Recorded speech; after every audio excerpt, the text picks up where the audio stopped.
সবাইকে ডাকবো আর জামাইকে যদি না ডাকে তাহলে হবে? জামাই আদর আগে করতে হবে। কেন? এই সবারই তো সুযোগও আসছে, সামনে আসছে না জামাই ষষ্ঠী। হরি বল হরি বল। জামাই ষষ্ঠী সেদিন যখন নিমন্ত্রণ করবেন জামাইকে, তো জামাইকে একা নয়, মেয়ে জামাই যেন একসঙ্গে গৃহে আসে। ওই দিনটা জামাই ষষ্ঠী বলে, আবার সেই দিনটাকে বলা হয় অরণ্য ষষ্ঠী। মা ষষ্ঠীর পূজা করা হয়, তাই না? ষষ্ঠীর পূজা কেন করে? সন্তানদের মঙ্গলের জন্য। আর বিশেষ করে জামাই ষষ্ঠী কেন পালন করা হয় জানেন? এর পেছনে একটা কারণ আছে। আগেকার দিনে যখন মেয়ের বিয়ে দেওয়া হতো, অনেক আগেকার দিনে, তো পুরনো দিনের নিয়ম ছিল যতক্ষণ মেয়েদের গর্ভে সন্তান না আসবে ততদিন মেয়েরা বাপের বাড়ি যেতে পাবে না। আগেকার দিনের নিয়ম ছিল একটা সন্তান আসবে গর্ভে তবেই বাপের বাড়ি যেতে পারবে। এখন তখনকার দিনে যারা পণ্ডিত তারা কিন্তু এই নিয়মটা চালু করেছিল, বিধান দিয়েছিল। কিরকম নিয়ম? যে যাক মেয়ের সঙ্গে বাপের বাড়ি যেন সম্পর্কটা ভালো থাকে, যেন আসা যাওয়া হয়, মেয়ে যেন বাবা মায়ের মুখ দেখতে পায়, তার জন্য তারা বছরে জ্যৈষ্ঠ মাসে একবার জামাই ষষ্ঠী পালন করার নিয়ম তখনকার যারা পণ্ডিত ছিল তারা চালু করেছিল। হরি বল হরি বল। দেখা সাক্ষাৎ হবে, তাহলে মেয়ে আসলে জামাই আসবে, যুগল আসবে, তাহলে ওই জন্য মেয়ের সংসার যেন সুখের হয়, ওই জন্য প্রত্যেকটা শাশুড়িরা জামাই ষষ্ঠী করে। আরো সব নিয়ম আছে, এগুলো আপনারা জানবেন।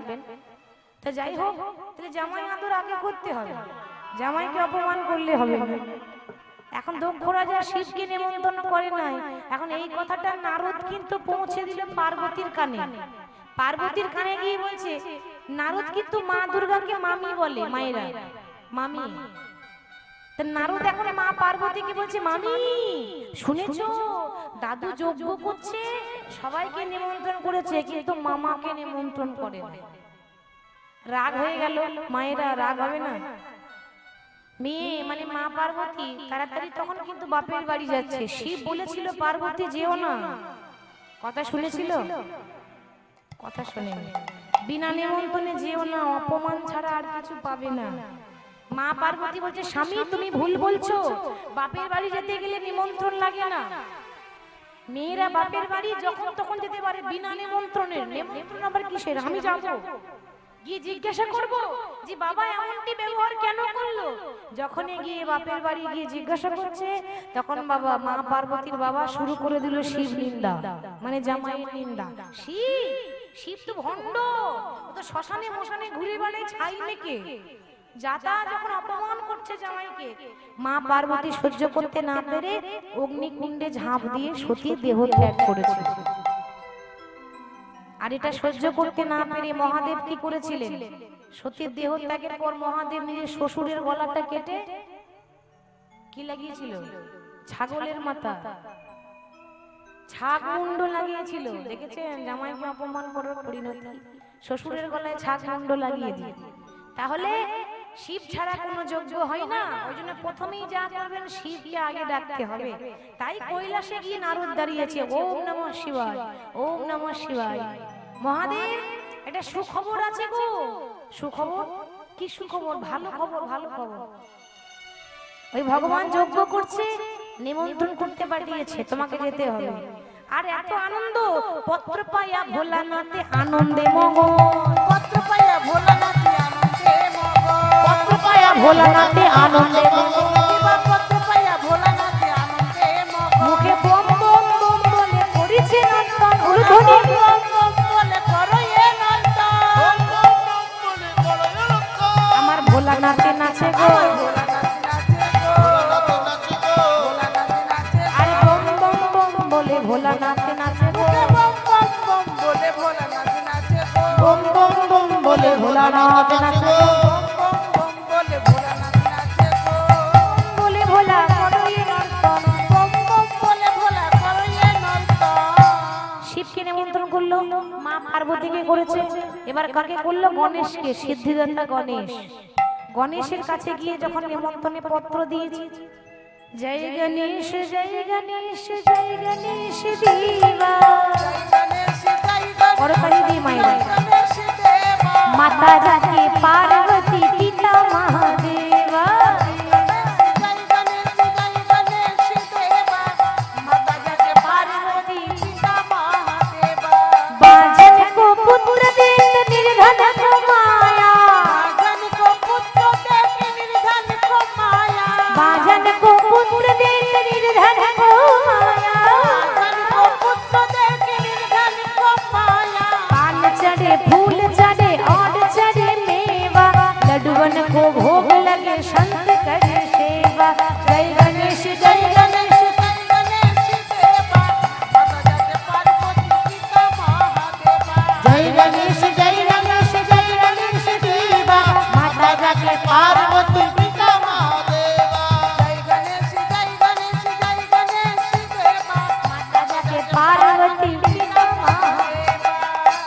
গণেশকে প্রণাম করে তাকে নিমন্ত্রণ দিয়েছে, কার্তিককে নিমন্ত্রণ দিচ্ছে। বাবা তাহলে দেব দেবীর নিমন্ত্রণ হয়ে গেল, গোটা স্বর্গ ঘুরে নিমন্ত্রণ হয়ে গেল। ফিরে এসেছে নারদ মুনি, ও প্রভু যা কাজ দিয়েছিলে দায়িত্ব আমি ঠিকঠাক পালন করে দিয়েছি, কাউকে বাদ দি নাই, সবাইকে নিমন্ত্রণ করেছি। ভগবানের পাশে দাঁড়িয়েছিল ভগবান কৃষ্ণের দাদা, কৃষ্ণের দাদাকে বলরাম। বলরাম বলছে, ভাই একটা কথা বলবো, কিছু মনে করিস না। তুই যজ্ঞ করছিস বটে, কিন্তু তোর এই এত বড় যজ্ঞে তোর দাদা কিন্তু আসতে পারবে না, মানে আমি কিন্তু যজ্ঞে বসতে পারবো না। কেন দাদা? কেন? ভুল হয়েছে? আমার কি কোনো অপরাধ হয়েছে? বলরাম বলে, ভাই সবাইকে নিমন্ত্রণ করলি, কই নিজের মাকে তো নিমন্ত্রণ করলি না। বৃন্দাবনে ভগবানের মাকে আছে যশোদা আর নন্দ মহারাজ। তাই ভগবানের কটি মা গো? ভগবানের দুটো মা, একটা দেবকী একটা যশোদা। জন্ম দিয়েছে কে? দেবকী। আর লালন পালন করে বড় করেছে কে? মা যশোদা। জন্ম দেওয়া মায়ের থেকে যে লালন পালন করে না বাবা, সেই মায়ের মায়াটা বেশি হয়। ভাই তোর কি একবারও ইচ্ছা হলো না যে আমি সবাইকে ডাকলাম, একবার মাকে ডাকি?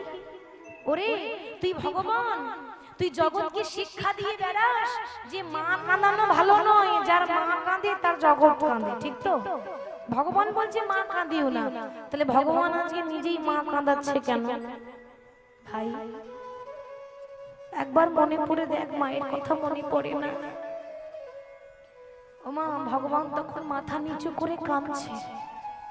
দাদা গো, আসলে কথায় আছে বাবা, লক্ষ্য করবেন কথাগুলো, সন্তান কুসন্তান হতে পারে,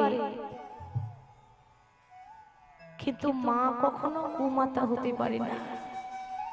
জানো দাদা, ওই মা যশোদা অনেক কষ্ট করে আমাকে কোলে করে পেয়েছে।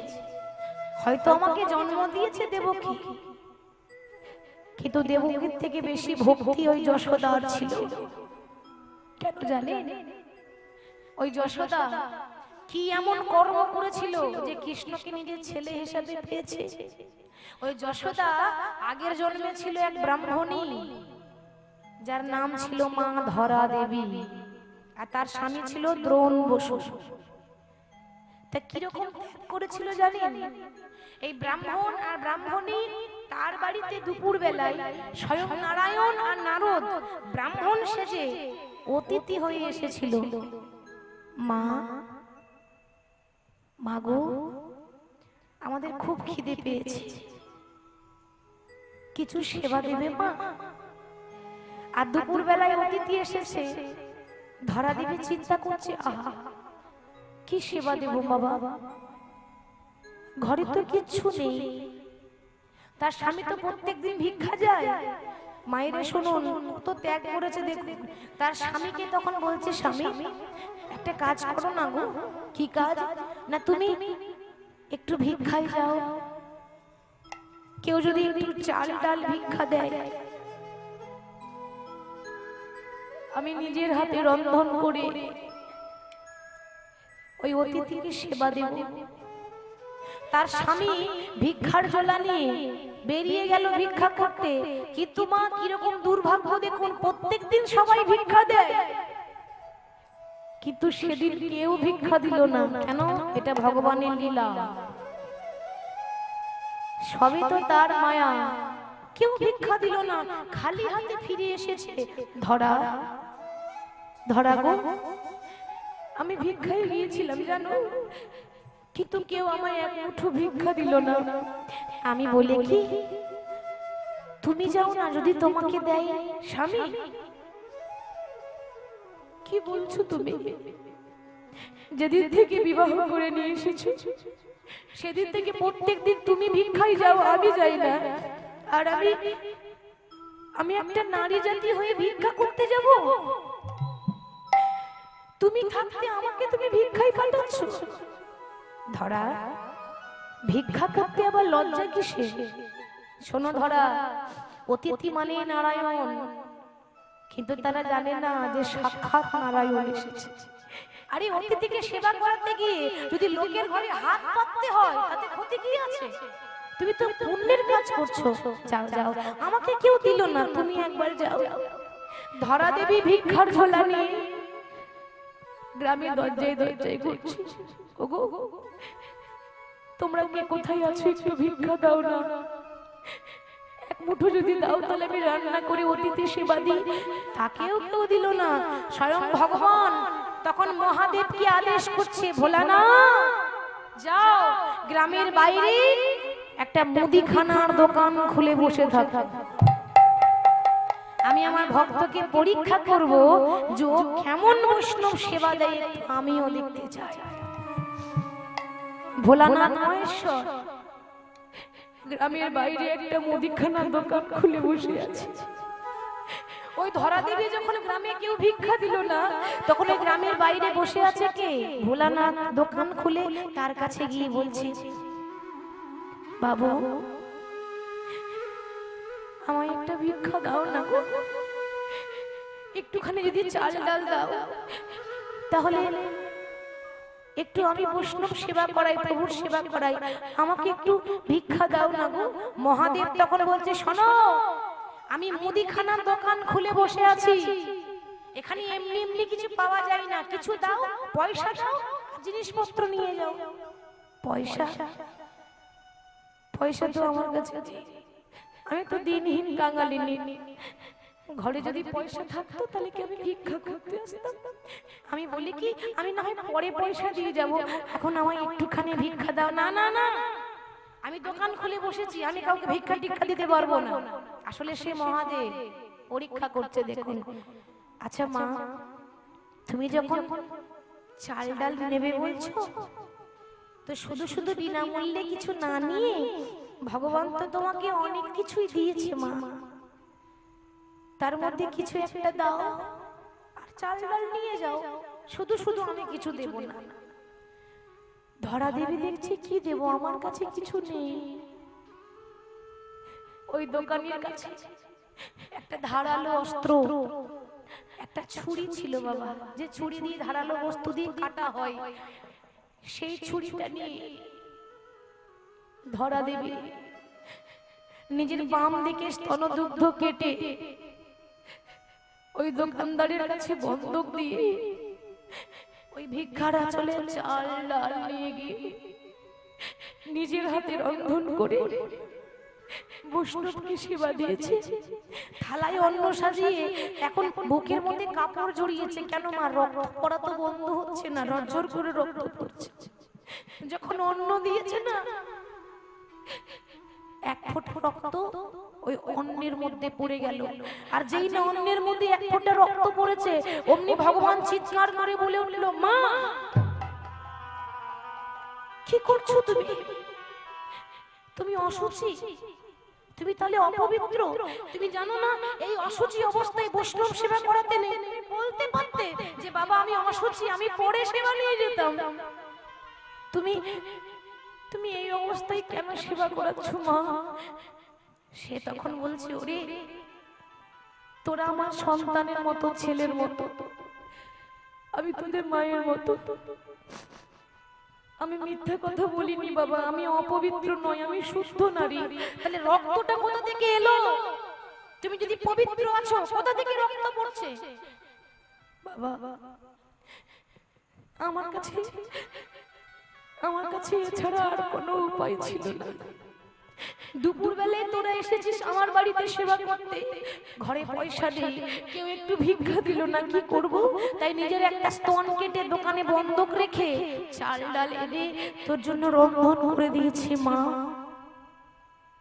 আমি অনেক ভক্ত দেখেছি, তবে তোমার মতো ভক্ত দেখিনি, যে নিজের স্তন কেটে দোকানে দিয়েছে, আমার জন্য রন্ধন করে এই অন্ন সেবা দিয়েছে। মা গো, সত্যি কি কোমল বস্তুটা তুমি কেটে দোকানে দিয়ে চলে এলে? আমি তোমায় বর দিলাম, আমি তোমায় আশীর্বাদ করলাম, আজকে তুমি আমার জন্য যা করেছো, এর পরজন্মে তুমি হবে বৃন্দাবনের মা যশোদা, আর আমি হব তোমার ছেলে কৃষ্ণ। তুমি যে স্তন কেটে দোকানে দিয়ে এসেছো, আমি আশীর্বাদ করি ওই কাটা স্তন মা আমি পান করিব। নিতাই কাটাস্তনে মা পান করিব।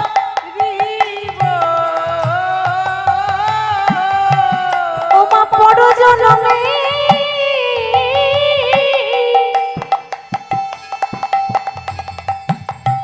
আমি তোমায় মা বলিব, ওই কাটা স্তন মা পান করিব।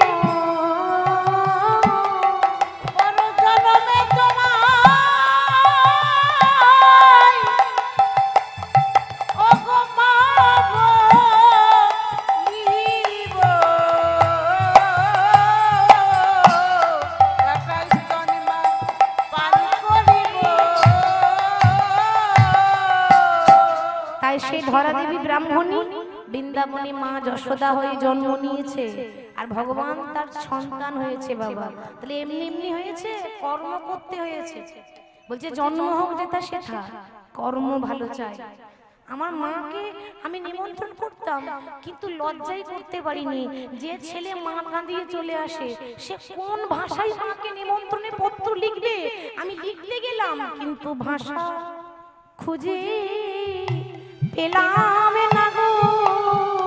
আমি ভাষা খুঁজে পেলাম না গো। দাদা ভাষা খুঁজে আমি পেলাম না গো। ভাষা খুঁজে পেলাম না গো। দাদা কি বলে আমি পত্র লিখব, আমি ভাষা খুঁজে পেলাম না গো। বলে আমি পত্র লিখিব, ভাষা খুঁজে পেলাম না গো। ভাই দেখ, তবুও তো তোর মা, তুই না হয় মাকে কাঁদিয়ে এসেছিস, তাই লজ্জায় লিখতে পারছিস না, ডাকতে পারছিস না, কিন্তু তবুও কিন্তু সে অবশ্যই আসবে, ডাকলেই আসবে। সন্তানের গুণ না থাকতে পারে, মায়ের 100টা গুণ থাকবে। মা ছেলের উপর রাগ করে থাকতে পারে? তুই না হয় 100 বছর ভুলে গেছিস, মা কি ভুলতে পারে? তোর জন্য মা এখনো কাঁদছে। একটু লিখে দে না ভাই। বাঁকা শ্যাম বাঁকা বাঁকা অক্ষরে বৃন্দাবনের পত্র লিখে দিয়েছে, আর সেই নিমন্ত্রণে পত্র নিয়ে নারদ যাচ্ছে বৃন্দাবনে নিমন্ত্রণ করতে। বৃন্দাবনে নিমন্ত্রণ করতে মানে ভালো খবর, সুখবর নিয়ে যাচ্ছে।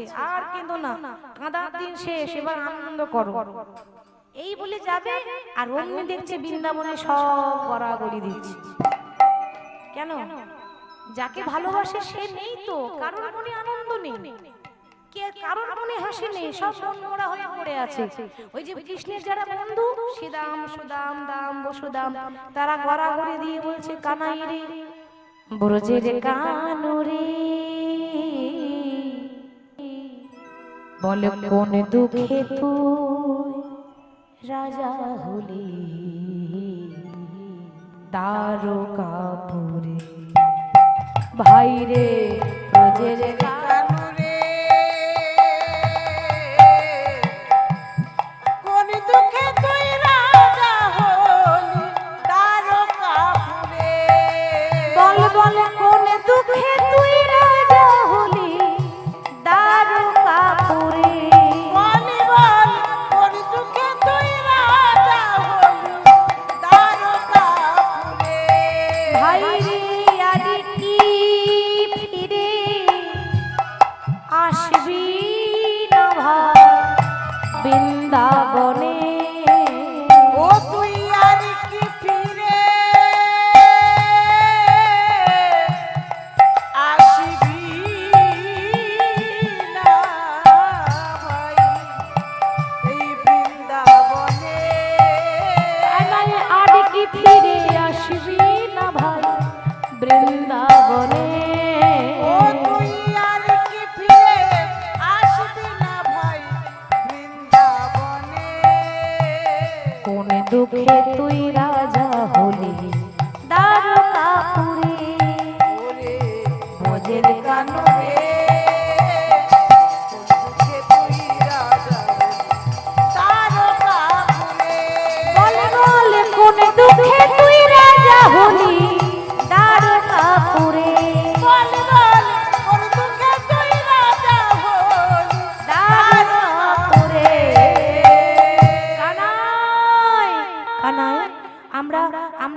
বৃন্দাবনে ওই এঁঠো ফল খেতে দিতাম, ওই জন্য কি তুই রাগ করে চলে গেলি?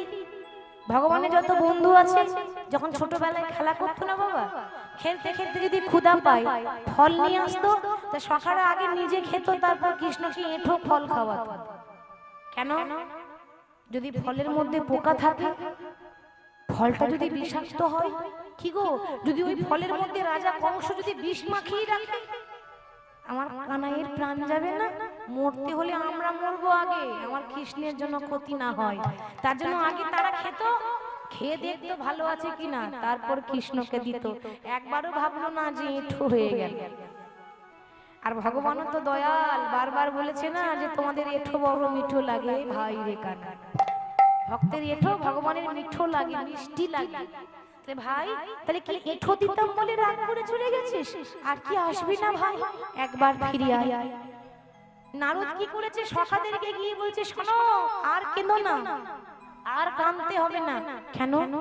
তোমাদের প্রাণের ভাই কানাই তোমাদেরকে নিমন্ত্রণ করেছে গো, সে যে একটা বড় সড়ো যজ্ঞ করছে। যজ্ঞ? আচ্ছা মুনিবর, তুমি কি ওই দ্বারকা থেকে আসছো? হ্যাঁ। একবার বলতে পারো কৃষ্ণ কেমন আছে? আমাদের কানাই কেমন আছে? ভালো আছে তো?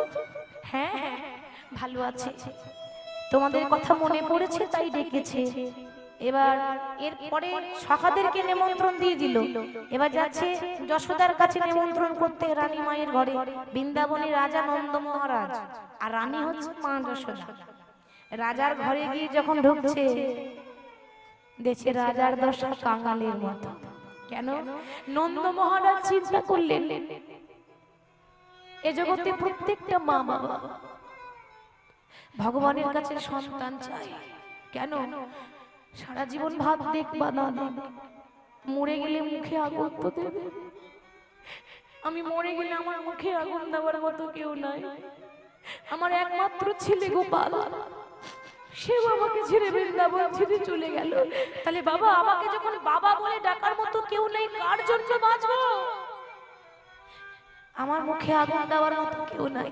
তাই নিজের হাতে চিতা সাজিয়েছে। কেন? নিজেই জ্যান্ত পুড়ে মরবে। ওই চিতাতে ঝাঁপিয়ে নিজে জ্যান্ত পুড়ে মরবে বলে সাজাচ্ছে। দেখে নন্দ পিতা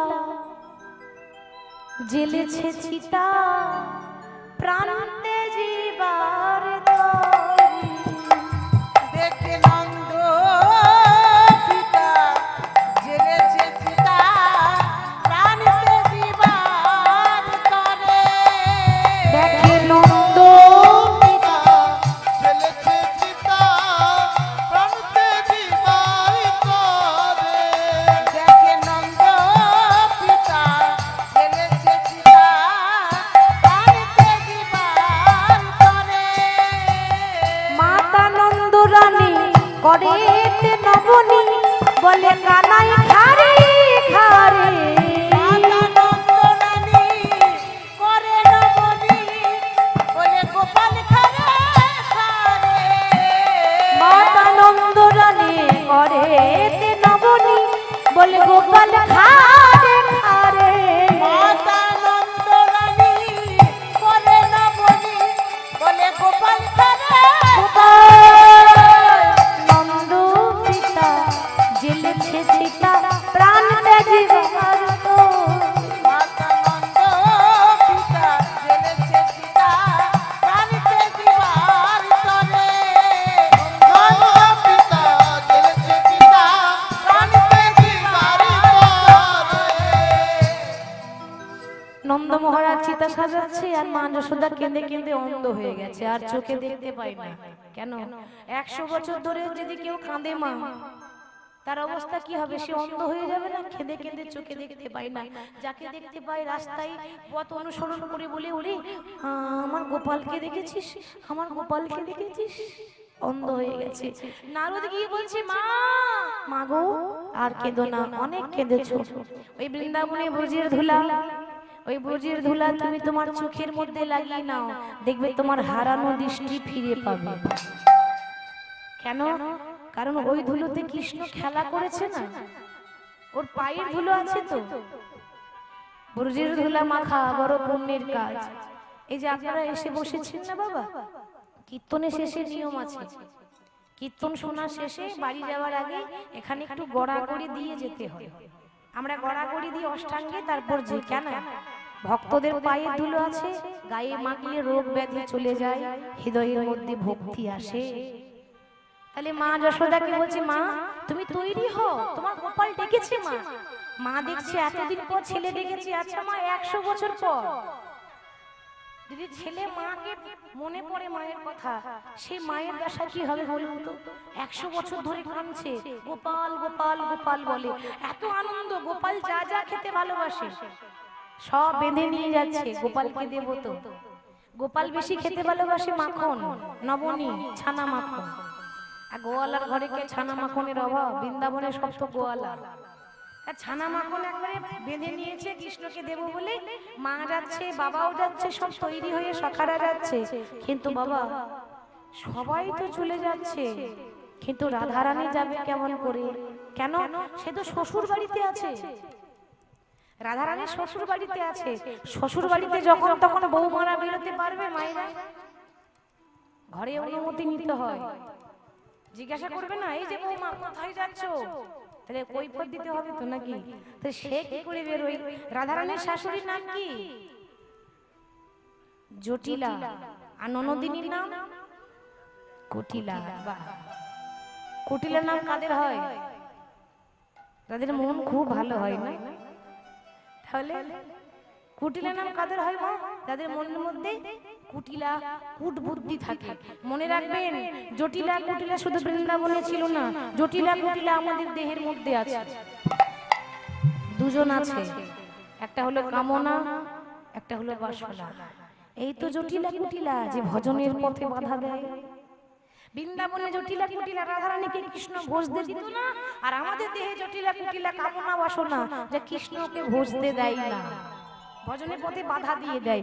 যখন একটু হরি নাম করবো মনের মধ্যে বাধা চলে আসে, দূর অত শত করে কি লাভ, ঘরে গিয়ে ঘুমানো ভালো। কি তাই তো বাধা দিচ্ছে, আপনাকে ভজন ভজন করতে বাধা দিচ্ছে। তাহলে রাধারানী যাবে কি করে? শাশুড়ি আছে, ননদি আছে, আর রাধারানীর স্বামীর নাম আয়ান ঘোষ। হরি বল।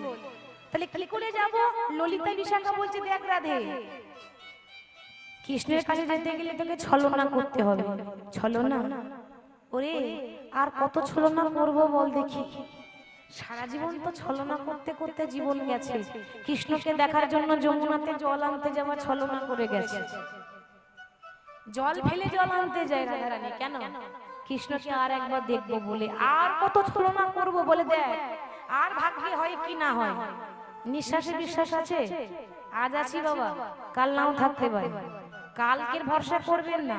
এখন আমরা অনেকে বলি না, হ্যাঁ হরি নাম করবে না এখন থেকে হরি নাম আরো বয়স হোক, তারপরে করবো। কেন? কখন করবে? 80 বছর বয়স হোক না, তারপর হরি নাম করা যাবে। ওই 80 করবেন, 80তে 80 হয়ে যায়। 80তে এমন 80 হয়ে যাবে আর আসবেই না ফিরে। তার কোনো গ্যারেন্টি নেই, কাল কি হবে কেউ জানে না। ওই জন্য আজ থেকে নাম করতে হবে। তাহলে দেখ সখী, তুই ছলনা কর। কি করব? এমন কিছু কর যেন তোর ঘরের লোকে তোকে অনুমতি দিয়ে দেয়। কি করা যায়? মায়েরা দেখে নেন, কৌশলটা দেখে নেন। আচ্ছা বলুন দেখি বাবা, ভগবান বেশি চালাক নাকি তার ভক্তরা বেশি চালাক? কে বেশি চালাক হয়? ভক্তরা বেশি চালাক। কেন? হরি নাম কৃষ্ণ নাম বড়ই মধুর, আর যে জন শ্রী কৃষ্ণ ভজে সে বড় চতুর। যারা হরি নাম করে, যারা হরি নাম শোনে, তারা হরির থেকেও বেশি চালাক হয়। একটু ছলনা কর। রাধারানী দেখছে, তাহলে কিছু একটা করতে হবে। দাঁড়া, আমার স্বামী না মা কালীর খুব ভক্ত। রাধারানীর স্বামী ছোট থেকেই মা কালী ভক্ত। জয় কালী, জয় তারা। আসলে বাবা রাধারানীর শ্বশুর বাড়িতেই শ্যামা মা ছিল, প্রতিদিন মায়ের পুজো হতো। তার স্বামীর একটা অভ্যাস আছে, বাইরে থেকে ঘর ঢুকলে আগে মন্দিরে ঢুকে মাকে প্রণাম করে, তারপর বাড়িতে জল খায়। তাহলে আমার স্বামী এখন কাজে থেকে এসে মন্দিরে ঢুকবে। রাধারানী কি করেছে? ঘরে যত কালী ছিল সব মেখে নিয়ে ডুপ্লিকেট মা কালী সেজেছে। ছলনা দেখে ডুপ্লিকেট কালী সেজে মা কালীর মন্দিরে গিয়ে মা কালীর মন্দিরের মায়ের সামনে দাঁড়িয়েছে। যে মা কালী পেছনে আছে, সামনে রাধারানী, মা কালী আড়াল পড়ে গেল, মানে আর দেখা যাচ্ছে না। আসল যে মূর্তি সে পেছনে আছে, আর সামনে যে ডুপ্লিকেট কালী সেজে রাধারানী সে দাঁড়িয়ে আছে কালী সেজে। আয়ান ঘোষ বাইরে থেকে এসেছে, এবার যখনই মাকে প্রণাম করতে যাবে অমনি চমকে গেছে, কি মা, এ তো সাক্ষাৎ মা কালীকে দেখছি। ছোট থেকে এত বড় হলাম, এতদিন কালী পূজা করি, কোনোদিন মা কালী আমাকে দেখা দেয় না, আজকে সাক্ষাৎ মা কালী এসেছে। কুটিলা বলছে, আই দাদা, ও মা কালী নয় রে, ও মায়া কালী। কথাটা শুনলেই তো বাবা কুটিলা যা বলে সত্যি বলে, কিন্তু কেউ বিশ্বাস করে না। ঠিক বলছি তো দাদা? ওর রূপ দেখে ভুলে যাস না, ও মা কালী নয়, ও ডুপ্লিকেট কালী। কিন্তু আয়ান ঘোষ মা কালীকে দেখে আনন্দে আত্মহারা। আই তুই চুপ কর, মা আমাকে দর্শন দিয়েছে বলে তোর হিংসা হচ্ছে? হরি বল, তুই চুপ কর, আমি একটু মাকে দর্শন করি। সাক্ষাৎ মায়ের রূপ দর্শন করে বলছি, মা, শ্যামা মা কি আমার কালো রে, শ্যামা মা কি আমার কালো। নিতাই গৌর হরি আমার কালো রে শ্যামা মা কি আমার কালো। শ্যামা মা কি আমার কালো রে, শ্যামা মা কি আমার কালো। শ্যামা কি আমার কালো রে, শ্যামা মা কি আমার কালো। ও মা লোকে বলে কালী কালো, আমার মন তো বলে না কালো রে। লোকে বলে কালী কালো, আমার মন তো বলে না কালো রে। বাবা কথাটা কত সুন্দর বলছে, আমরা শ্যামা মাকে কালো বলি, তাই তো? মা কালী কালো বলছে, না না, মা কালো নয়, আমাদের চোখের মনি কালো বলে আমরা মাকে বলি কালো। আমাদের চোখের মানিটা বলে কালো বলে মাকে আমরা কালো বলি। ও মা লোকে বলে কালী কালো, আমার মন তো বলে না কালো রে। একটু উলুধ্বনি দিবেন মায়েরা, উলুধ্বনি দিন। নিতাই গৌর। আমার মন তো বলে না কালো রে। শ্যামা মা কি আমার কালো রে, শ্যামা মা কি আমার কালো। শ্যামা মা কি আমার কালো রে, শ্যামা মা কি আমার কালো। মা কি আমার কালো রে, শ্যামা মা কি আমার কালো। শ্যামা মা কি আমার কালো রে, শ্যামা মা কি আমার কালো। ওম স্বাহা। মায়ের একটু হাত জোর করে বসবেন, সবাই একটু করজোড়ে বসবেন, আমরা মায়ের একটু স্মরণ করব। ওম করালো বদন ঘোরং মুক্ত কেশি চতুর্ভুজং কালিকং দক্ষিণং দিব্যং মুন্ডমালা বিভূষিতং সদ্যোচরণং শ্রীরং খর্গং বামার্গদঞ্জ রক্তাবজাসনো অভয়ং বরদঞ্জৈব দক্ষিণ রুদ্রম পানিমোকাম। ওম মহিষগ্নি মহামায়ে চামুণ্ডে মুন্ডমালিনী আয়ুরাগ্যৌ বিজয়ং দেহি দেবী নারায়ণী নমস্তুতে। ওম সর্বমঙ্গলা মঙ্গলে শিবে সর্বার্থ সাধিকে শরণ্যে ত্র্যম্বকে গৌরী নারায়ণী নমস্তুতে। সৃষ্টি স্থিতি বিনাশন শক্তিভূতে সনাতনী গুণাশ্রয়ী গুণময়ী নারায়ণী নমস্তুতে। শরণাগত দীনার্থ পরিত্রাণং পরায়ণে सर्वे सत्य हरे देवी नारायणी नमोस्तुते। ओम काली काली महाकाली काली की पापालिनी नर्मात् मुखो देवी नारायणी नमोस्तुते जयंती मंगला काली भद्रकाली कपालिनी दुर्गा शिवा समाधत्रि सहासोधा नमोस्तुते आयु देहि जसो देहि भाग्यं भगवती देहि मे उत्तरायण देहि धर्म देहि सावर्णं कामं सचो देहि मे पुष्पंजलि पुत्रं महाकालो भैरव सहितो श्रीमद दक्षिणा कालिकायो नमो नमः या देवी सर्वभूतेषु मत्तिरूपेण संस्थिता नमो तस्यै नमो तस्यै नमो तस्यै नमो नमः या देवी सर्वभूतेषु शक्तिरूपेण संस्थिता नमो तस्यै नमो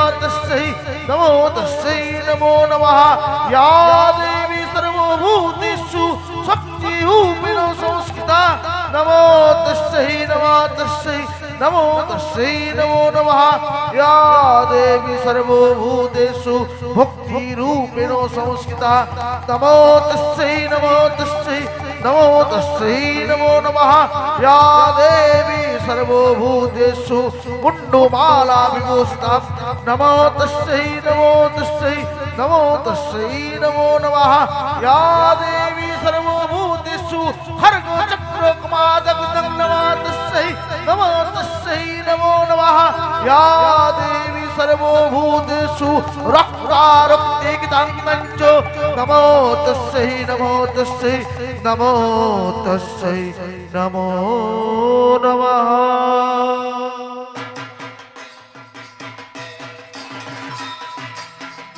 উলুধ্বনি দিয়ে সবাই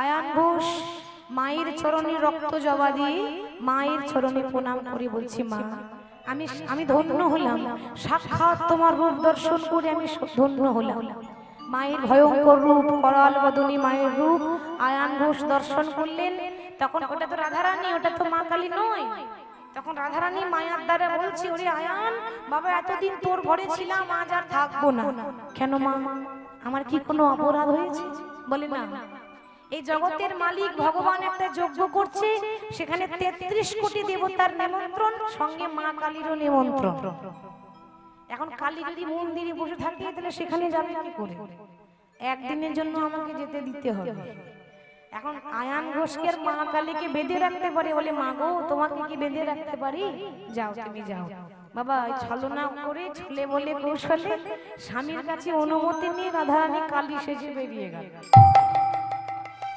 কিন্তু ও তো মা কালী নয় রাধারানী বাইরে গিয়ে আবার পুনরায় যে রূপ ছিল সে রূপ নিয়েছে যে সখীদেরকে সঙ্গে নিয়ে চলে গেল কোথায় যেখানে যজ্ঞ হচ্ছে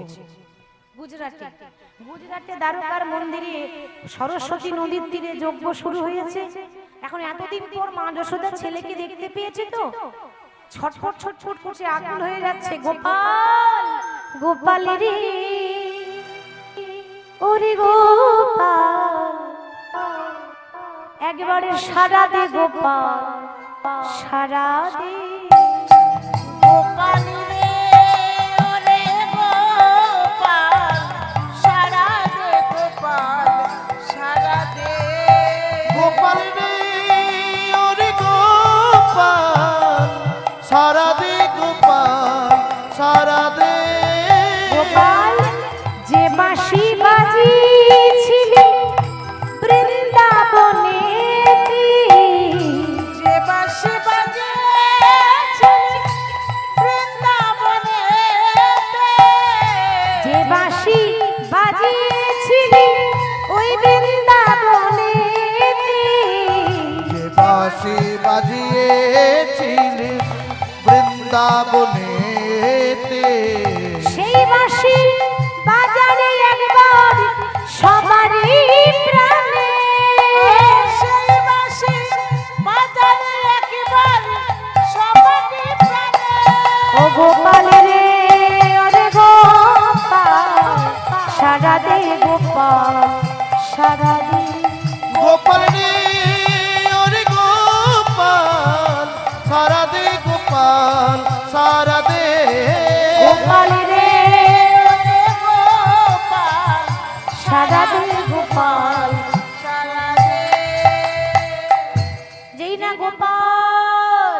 গোপালকে ডাক দিয়েছে বাবা।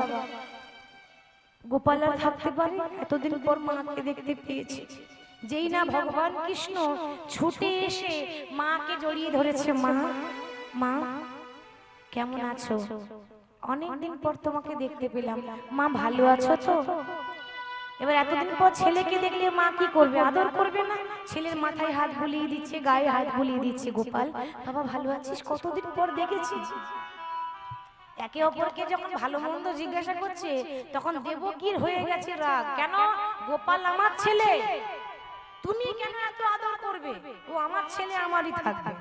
যশোদা বলছে দেবকী দেখো, তুমি জন্ম দিয়েছে সবাই জানে, তুমি যে কংসের কারাগারে কৃষ্ণকে জন্ম দিয়েছো এটা গোটা জগৎই জানে, অজানা কিছু নেই। আমি যদি একটু গোপালকে আদর করি তাতে কি গোপাল ক্ষয় হয়ে যাবে? একটু আদর করতে দাও না গো, চলে গেলে আর আদর করতে পাবো না। দেবকীর রাগ, ও বলে আমার ছেলে, ও বলে আমার ছেলে, দুই মায়ে ঝগড়া লেগেছে। এই শুভ কাজ, এদিকে যদি ঝগড়া শুরু হয় ভালো লাগে? একটা যজ্ঞ হচ্ছে আর পাশে শুরু হয়ে গেছে ঝগড়া। এই ঝগড়া করছো কেন? কিসে ঝগড়া হচ্ছে তোমাদের? ও বলে আমার ছেলে, ও বলে আমার ছেলে। তাহলে বিচার করবে কে? দেবী দুর্গা বলছে তাহলে আমি বিচার করে দিচ্ছি। মা দুর্গা এক্ষুনি প্রমাণ হয়ে যাবে যে কে গোপালের আসল মা। কি করে হবে? দুটোই তো মা, দুজনেই তো কম নয়। একজন জন্ম দিয়েছি, একজন মানুষ করেছে। তাহলে প্রমাণ হবে কি করে কে গোপালের আসল মা? একটা উপায় আছে। কি উপায়? 100টা শাড়ি কাপড় টাঙিয়েছে মা।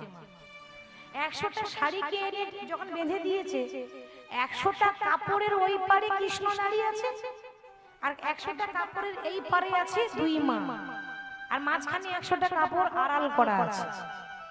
এইবার ওই 100টা কাপড় ভেদ করে যে মায়ের স্তনদুগ্ধ গোপালের মুখে আগে গিয়ে পৌঁছাবে সেই হবে গোপালের আসল মা। তা দেখা যাক কি আসল মা। দুই মা দাঁড়িয়েছে, হঠাৎ দেখছে কি মা যশোদার স্তনদুগ্ধ গোপালের মুখে আগে গিয়ে পড়লো। আর যখনই মা যশোদার স্তনদুগ্ধ গোপালের মুখে পড়েছে, অমনি দেবকী মাথায় হাত দিয়ে বসে বসে কাঁদছে। কেন? আমি জন্ম দিয়েছি, আমি আসল মা প্রমাণ হলাম না কেন? যে জন্ম দিয়েছে এত কষ্ট করে গর্ভে ধারণ করে, সেই মা হেরে গেল কেন? আরে যশোদা কিছুদিন মানুষ করে দিল, আরো জিতে গেল কেন? বলে কেন জিতবে না? ভগবান তখন হাসছে, মাগো তুমি কাঁদছো নিজের কর্মের দোষে। কেন জানো? ও মা কাঁদালে কাঁদিতে হয়, এ কথা পুরাণে কয়, এ কথা তো কবু মিথ্যা নয়। ও মা কাঁদালে কাঁদিতে হয়, এ কথা পুরাণে কয়, এ কথা তো কবু মিথ্যা নয়। ও মা কাঁদালে কাঁদিতে হয়, এ কথা পুরাণে কয়, এ কথা তো কবু মিথ্যা নয়। কাঁদালে কাঁদিতে হয়, এ কথা পুরাণে কয়, এ কথা তো কবু মিথ্যা মা নয়। তুমি যেমন করিবে কর্ম তেমনি ফল ভোগ হয়, এ কথা তো কবু মিথ্যা নয়। ও মা যেমনই করিবে কর্ম তেমনই ফল ভোগ হয়, এ কথা তো কবু মিথ্যা নয়। কাঁদালে কাঁদিতে হয়, এ কথা পুরাণে কয়, এ কথা তো কবু মিথ্যা নয়। মা আজকে তুমি হেরে গেলে কেন জানো? যশোদা জিতলো, দেবকী হারলো। প্রমাণ হয়ে গেল যশোদা আসল মা। আর তুমি হেরে বসে বসে কাঁদছো। কেন কাঁদছো? তুমিও একজনকে কাঁদিয়েছিলে। কি বাবা? মাগো আমি যদি আপনাকে কাঁদাই তাহলে কি ভাবছেন আমার সুখ হবে? আমি কাউকে কাঁদালে আমার সুখ হবে না। কেন? এই দেবকী আগের জন্মে কাকে কাঁদিয়েছিল? এই দেবকী পূর্ব জন্মে ছিল মা কৈকেয়ী। রামকে বনবাসে কে পাঠালো? কৈকেয়ী তো পাঠিয়েছিল। এগুলো খুব জানার দরকার। যখন ঘোষণা হলো আগামী কাল রাম রাজা হবে, অযোধ্যার রাজা হবে, বাবা আর রাত্রিটা বাকি আছে। সকালবেলায় যদি রাম রাজা হয় সবার মনে আনন্দ, সবাই আনন্দে নাচছে। আর সবথেকে বেশি আনন্দ কার জানেন? কৈকেয়ী। কই কই বেশি ভালোবাসতো রামকে, আমার ছেলে রাম রাজা হবে, আমার ছেলে রাম রাজা হবে, আনন্দে নাচছে। আচ্ছা মায়েদের বলছি, আপনি যদি জানতে পারেন কাল সকালে আপনার ছেলে এমপি হবে, এমএলএ হবে, আপনার ঘুম আসবে? সারা রাত ঘুম আসবে? কখন সকাল হবে, কখন ছেলেটা আমার এমএলএ হবে, একবার ছটফট ছটফট করবে। কই কই তেমন 28 রকম ফুল তুলেছে, মালা গাঁথবো, আমার রামকে পড়াবো, খুব শখ, আমার রাম রাজা হবে। কিন্তু মা ওই পরের কথা শুনলেই ঘর ভাঙে। কই কই এতক্ষণ আনন্দই ছিল, আর তার কানে একজন ঘুষ মন্ত্র দিল, যে তার দাসী মন্থরা দিয়েছিল না, কি রে বলি রাম রাজা হবে, তোরা তো আনন্দ কিসের? বাড়ি আনন্দ হবে না? রামও তো আমার ছেলে নাকি, ভুলে যাস না, রাম তো সব ছেলে, আর পরের ছেলে পরম আনন্দ, যত গোল্লাই যাবে ততই আনন্দ। বলি ওই পরের ছেলেকে নিয়ে এত মাতামাতি না করে ওই নিজের ছেলের কথা একটু ভাবতে পারিস না? রাম রাজা হবে, তাহলে রাজার মা হবে কৌশল্যা, আর তুই সারা জীবন তেল দিতে দিতে জন্ম যাবে, আর তোর ছেলে বড় দেখবি দুদিন পর খেতে দেবে না, আর তোকে চাকরানি করে রাখবে। ভালো যদি চাস আমার কথা শোন, আমি তোকে কুবুদ্ধি দেব না। আর বাবা কুবুদ্ধি দিচ্ছে, কুবুদ্ধি দিচ্ছে, আর বলছে আমি তোকে কুবুদ্ধি দেব না রে, আমি তোর ভালোই চাই। কিন্তু আর কিছু করার নাই, ঘোষণা হয়ে গেছে, বলা হয়ে গেছে রাম রাজা হবে, করার নাই মানে? নারী ইচ্ছা করলে কি না পারে? নারী সব পারে, নারী মঙ্গল করতে পারে, নারী ধ্বংস করতে পারে। কি গো মা, ঠিক তো? নারীর গুণেই সব হয়, সে ইচ্ছা করলে কারো খারাপ করে দেবে, ইচ্ছা করলে আপনার ভালোও করে দেবে। তাহলে কি করব, কি আবার করবি?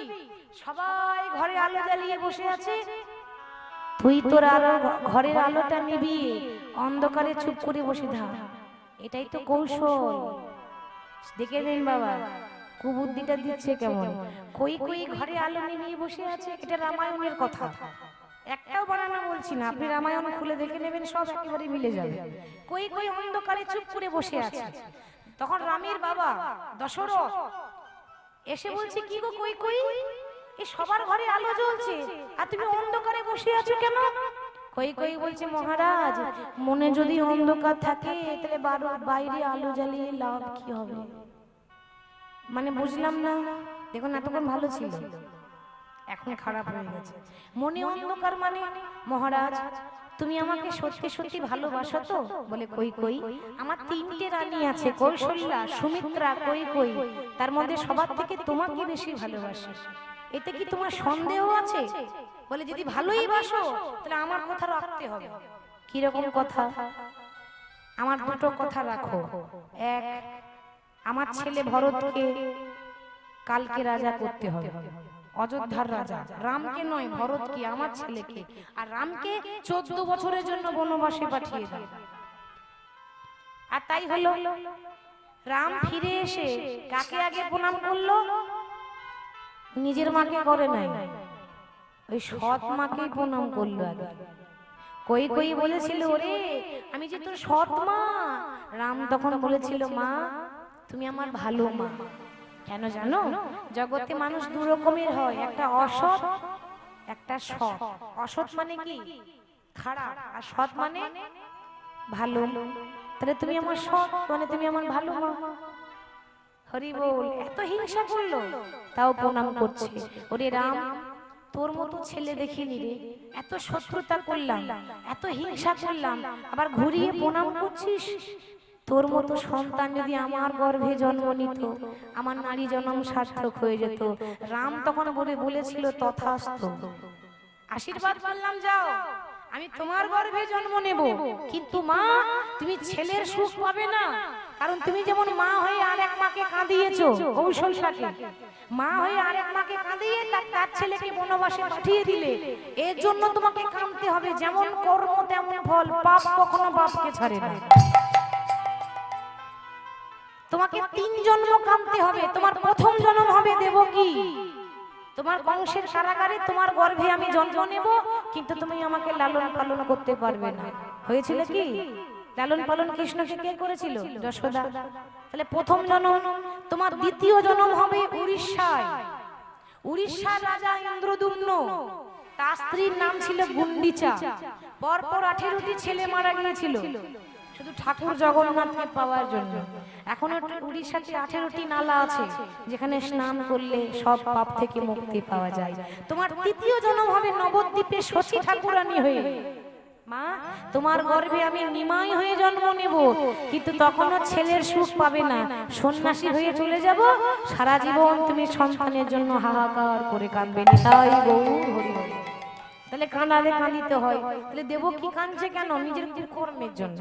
দেখেছেন, ওই এক একটা লীলায় এক একটা করে ঘটনা থাকে, কিন্তু আমাদের অত সময় নেই, ধৈর্য নেই শোনার, যার জন্য আমাদেরও সেভাবেই বলতে হয়। তো দেবকী যখন বসে বসে কাঁদছে, প্রমাণ হয়ে গেল যশোদা আসল মা। সবার মনে আনন্দ। ওদিকে যজ্ঞ শুরু হয়ে গেল। যজ্ঞের শেষে এবার আরতি করতে হয়। যজ্ঞের শেষে সবাই শঙ্খ ঘণ্টা নিয়ে আরতি করছে।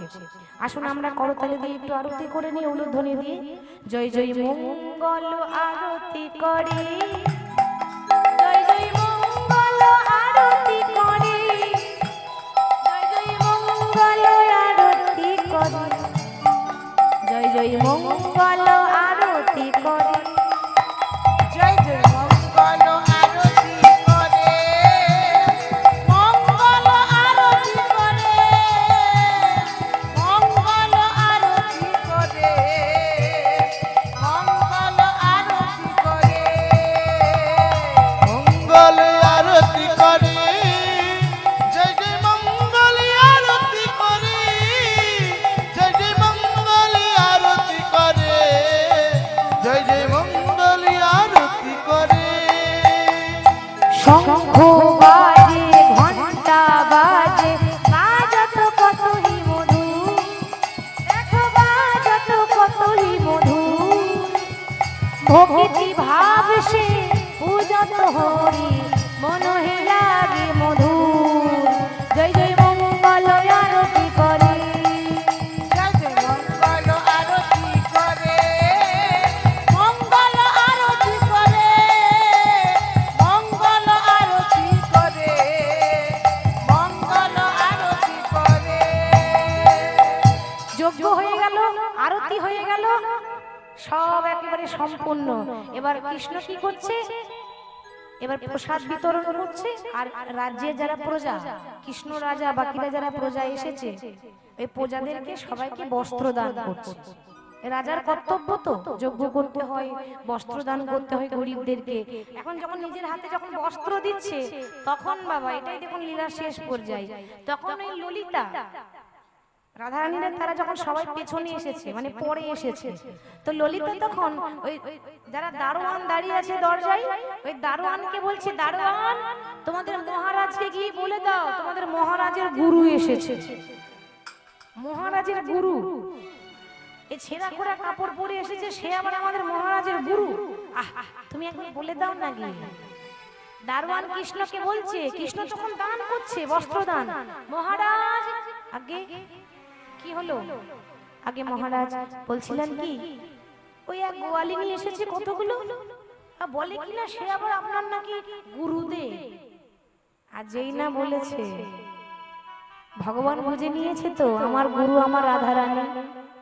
কৃষ্ণের গুরু রাধা, প্রেমের গুরু, দীক্ষা গুরু, শিক্ষা গুরু নয়। তিনি শিক্ষা নিয়েছিলেন শান্তিপুনি মুনির আশ্রম। রাধারানী হচ্ছে শুধু প্রেমের গুরু, ভালোবাসার গুরু। কি করে ভগবানকে ভালোবাসতে হয় সেটা দেখিয়েছিল।